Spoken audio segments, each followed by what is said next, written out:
मीरा कन्या महाविद्यालय के गेट से बाहर आते ही माला मैडम ने अपनी चाल तेज कर दी। वे लगभग दौड़ रही थी, इसीलिए उनकी बिटिया सुचित्रा को भी दौड़ लगानी पड़ रही थी। माला मैडम सुचित्रा के उस सवाल से बचना चाहती थी जो उसने गेट से बाहर आते ही दाग दिया था। मम्मी, मैं आपकी और विनोद सर की अवैध संतान हूँ। वे बिना कोई उत्तर दिए चली जा रही थी। इसीलिए जब उनके बगल से एक ऑटो गुजरा तो उसे रोककर अपनी बेटी सुचित्रा को लगभग खींचते हुए ऑटो में बैठ गईं। उन्हें पता था उनकी बेटी ऑटो चालक के सामने कुछ नहीं बोलेगी। आज जो कुछ घटा उसकी उम्मीद उनको सपने में भी नहीं थी। आज उनके स्कूल की छुट्टी जल्दी हो गई थी। तब उन्होंने अपनी बेटी को भी छुट्टी दिलाकर बाजार जाने की सोची थी। इसीलिए वे उसकी बड़ी मैडम से अपनी बेटी की छुट्टी स्वीकृत कराकर स्टाफ रूम में बैठी थी। तभी विनोद सर स्टाफ रूम में आए। माला मैडम विनोद सर से बात कर रही थी। उसी समय सीमा स्टाफ रूम में घुसी। उसे देखकर विनोद सर बोले, यह तुम्हारी बेटी है? तभी तो उनके बात आगे बढ़ाने से पूर्व ही माला मैडम ने इशारे से उन्हें रोक दिया, परंतु सर के ये शब्द सुचित्रा के कान में पड़ गए। उस समय तो सुचित्रा कुछ नहीं बोली, परंतु गेट से बाहर आते ही मम्मी से पूछे बिना नहीं रही। ऑटो में चुप बैठी रही सुचित्रा घर पहुंचते ही बोल पड़ी, मम्मी, आप जवाब नहीं दे रही हो, जबकि मेरी सहेलियां मुझे चिढ़ाती हैं, कहती हैं तू भी कानपुर की और सर भी कानपुर के, और तेरे और सर में बहुत अक्स दिखाई देता है। कहीं तेरी मम्मी और सर के बीच अफेयर तो नहीं था? और आज उनके शब्द, यह तुम्हारी बेटी है तभी तो, तब क्या मैं आपकी और सर की अवैध संतान हूँ? माला उसकी बात को टालते हुए बोली, जब तू पेट में थी तब तेरे सर के परिवार का घर में बहुत आना जाना लगा रहता था। इसीलिए मम्मी आपने मुझे बच्चा समझा है, मैं सर से ही पूछ लूँगी। कहकर सुचित्रा वहाँ से उठ गई। माला ने उसे रोका नहीं, क्योंकि उनको पता था वह जो सोच लेती है करती है। सुचित्रा चाय नाश्ता कर अपने कमरे में आकर लेट गई। टीवी चला लिया, परंतु उसका प्रिय प्रोग्राम भी उसको शांति नहीं दे रहा था। यह तुम्हारी बेटी है तभी तो, ये शब्द ही उसके कानों में बार बार गूंज रहे थे। तभी फ़ोन की घंटी बजी। उसने फ़ोन उठाया। उधर उसकी सहेली सुधा थी। तू भी घर आ गई पागल, घड़ी देख 4 से ज़्यादा बज गए हैं। इधर उधर की बातें करने के बजाय सुचित्रा ने सीधे ही पूछ लिया, तू माला सर का घर जानती है? क्यों, क्या तू सभी सर से ट्यूशन पढ़ना चाहती है? हाँ, वह बहुत अच्छा पढ़ाते हैं। अरे हाँ, तेरा विषय तो सर पढ़ाते नहीं हैं। फिर तू तुझसे जितना पूछा है उतना बता, मैं खुद चली जाऊंगी, तू केवल पता बता। ऐसा कर, गांधी चौक की ओर से मेरे घर की ओर आएगी तो पहले ही मोड़ पर अंतिम छोर का उनका घर है। उनके नाम की प्लेट लगी है। उसने फ़ोन रख दिया और मम्मी से बोल दिया, मैं सुधा के घर जा रही हूँ, जल्दी घर आ जाऊँगी। कुछ ही देर में सुचित्रा सर के घर पहुँच गई। वह पहले झिझकी, फिर घंटी बजा दी। दरवाज़ा सर ने ही खोला। एक पल को वह सर को देखती ही रही, क्योंकि आज उसे सर दूसरे ही रूप में दिख रहे थे। और फिर उसे अपना मकसद ध्यान आया और सर के कुछ बोलने से पहले ही वह बोल पड़ी, सर, क्या मैं आपकी और मम्मी की अवैध संतान हूँ? सर को शायद ऐसे प्रश्न की उम्मीद नहीं थी, इसीलिए उन्होंने कहा, देखो बेटा, ऐसे प्रश्न दरवाजे पर नहीं किए जाते, अंदर आओ, मैं तुम्हारे हर प्रश्न का उत्तर दूंगा। वह अंदर आ गई। अंदर सर ने अपनी मम्मी से उसका परिचय कराया। मम्मी, यह माला की बेटी है। सर की मम्मी पुलकित हो उठी। मम्मी को भी ले आती। उनके और कुछ बोलने से पूर्व ही सर ने मम्मी को कहा, मम्मी, बाकी बातें बाद में हो जाएंगी, इसे चाय नाश्ता कराओ, पहली बार घर आई है। उनके चले जाने के बाद सर बोले, हाँ अब बोलो। सर, मैं आपकी और मम्मी की अवैध संतान हूँ। देखो बेटे, संतान अवैध नहीं होती, बल्कि संबंध अवैध होते हैं। और फिर मेरे और तुम्हारी मम्मी के संबंधों को तो तुम्हारे पापा की स्वीकृति थी। यह सुनते ही सुचित्रा का मुंह खुला का खुला रह गया।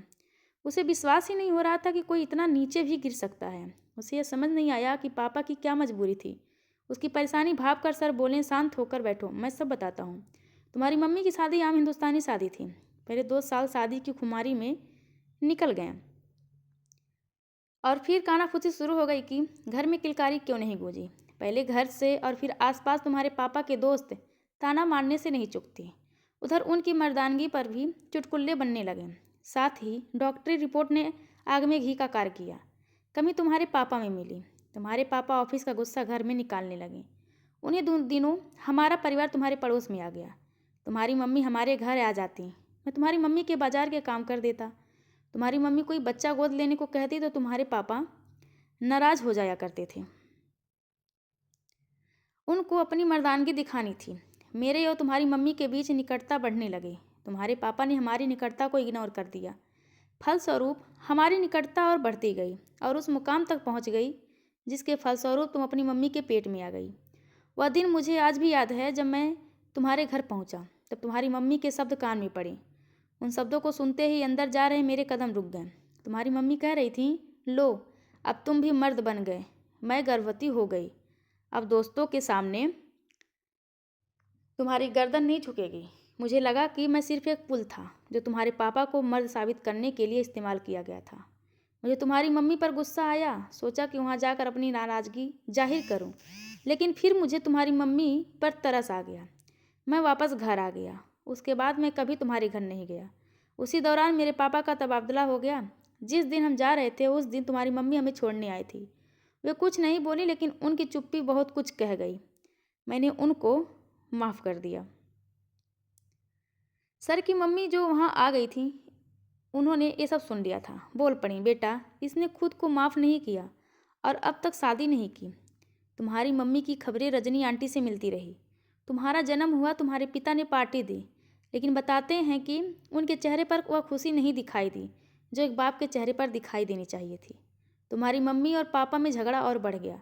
तुम्हारा चेहरा देखकर उनको पता नहीं क्या हो जाता। शायद उनको अपनी नामर्दी ध्यान आ जाती या वे हीन भावना से ग्रस्त हो जाते। तुम्हारी ओर ध्यान नहीं देते। तुम्हारी मम्मी के लिए तुम सब कुछ थी। शायद वो तुम्हारे कारण अपने को भूल जाती। एक दिन तुम्हारी मम्मी बाथरूम में नहा रही थी। तुम जोर जोर से रो रही थी। तुम्हारे पापा वहीं खड़े थे, परंतु तुम्हें चुप नहीं कराया। उसी समय रजनी आंटी आ गईं। तुम्हें जोर जोर से रोते देख कर वे तुम्हारे पापा से बोली, कैसा पिता है, लड़की रोए जा रही है और आप अपनी टाई बांधने में लगे हैं जैसे ये आपकी बेटी नहीं है। आंटी के बोलते ही वे आग बबूला हो उठी। वे चीखे, हाँ हाँ, यह मेरी बेटी नहीं है। इतना कहकर वे घर से निकल गए और फिर केवल उनकी मौत की सूचना आई कि उन्होंने आत्महत्या कर ली। दुख तो हुई, बस एक ही बात उन्होंने अच्छी कही, अपनी मौत के लिए किसी को जिम्मेदार नहीं ठहराया। कुछ दिन के बाद तुम्हारे मामा तुम्हारी मम्मी और तुम को लेकर चले गए। बात गंभीर हो गई थी। एक तरह से वहाँ चुप्पी छा गई। चुप्पी सुचित्रा ने ही तोड़ी। सर, मेरी शादी के बाद मेरी मम्मी अकेली रह जाएंगी। आप भी कभी अकेले हो जाओगे, इसीलिए आप और मम्मी अपने उन अवैध संबंधों को वैध नहीं बना सकते। पगली, अब हमारा शादी की उम्र थोड़ी ही है, अब तो तेरी शादी करनी है। लेकिन सर, आपसे मिलने के बाद मैंने मम्मी के चेहरे पर अलग चमक देखी थी, और अब जब आपने घर के दरवाजे पर मुझे देखा तो आपके चेहरे पर भी वही चमक मैंने महसूस की। बहुत बड़ी हो गई है तू और लोगों को पढ़ना भी जानती है। प्लीज़ सर, तू एक तरफ तो मुझे पापा बनाना चाहती है और दूसरी ओर सर सर भी करे जा रही है। पापा नहीं कह सकती? सॉरी पापा, कहती हुई वह सर से लिपट गई। दादी ने उसके सिर पर हाथ फेरते हुए कहा, चल बेटा, अपनी बहू के पास चलते हैं। सुचित्रा ने उनको रोक दिया। पहले मैं मम्मी से बात कर लूँ। मैं तेरी मम्मी को जानती हूँ, वह भी राजी हो ही जाएगी। हाँ दादी, मेरी खुशी के लिए कुछ भी कर सकती है।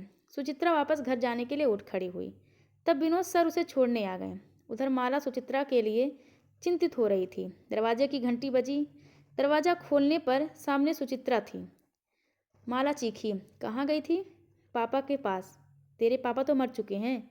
वे मेरे पापा नहीं थे, वे आपके पति थे, और फिर वे तो पति कहलाने लायक भी नहीं थे, क्योंकि वे तन से ही नहीं मन से भी नपुंसक थे, जो अपनी पत्नी को पराई मर्द के साथ सोने को प्रेरित करता है, मात्र इसलिए कि दुनिया के सामने अपने को मर्द दिखा सके। अपने को मर्द दिखाने के लिए पत्नी द्वारा बच्चा गोद ले लेने के विचार को भी सुन न सके। तो इतना जहर भर दिया उसने तेरे दिमाग में भी? मैं इसलिए चुप थी कि यह सुनकर तू मुझसे भी घृणा करने लगती। मम्मी, मैं आपसे घृणा करूँगी। आपने जिस तरह मेरी परवरिश की है उस पर मुझे गर्व है कि तुम मेरी माँ हो। आप भी ऐसे नहीं हैं। दरवाजे पर मुझे देखकर उनकी नज़र इधर उधर घूम रही थी। वे शायद आपको खोज रहे थे। फिर कुछ समय तक चुप्पी छाई रही। दोनों एक दूसरे को देखती रहीं। फिर सुचित्रा ही बोली, मम्मी, आप और सर अपने अवैध संबंधों को वैध नहीं बना सकते। नहीं बेटा, अब मुझे तेरी शादी करनी है, अपनी नहीं। मम्मी, पापा को पता है मैं उनकी बेटी हूँ, परंतु मुझे बेटी नहीं कह सकते। मैं जानते हुए भी कि उनको पापा नहीं कह सकती, और आप मेरे सामने खोखली हंसी हंसोगी और अकेले में रोगी। लेकिन बेटा, लोग क्या कहेंगे, उनकी चिंता नहीं है, मुझे आपकी चिंता है। मेरी शादी के बाद आप अकेली रह जाओगी, और उधर दादी कितने दिन की मेहमान हैं, बाद में पापा भी अकेले हो जाएंगे।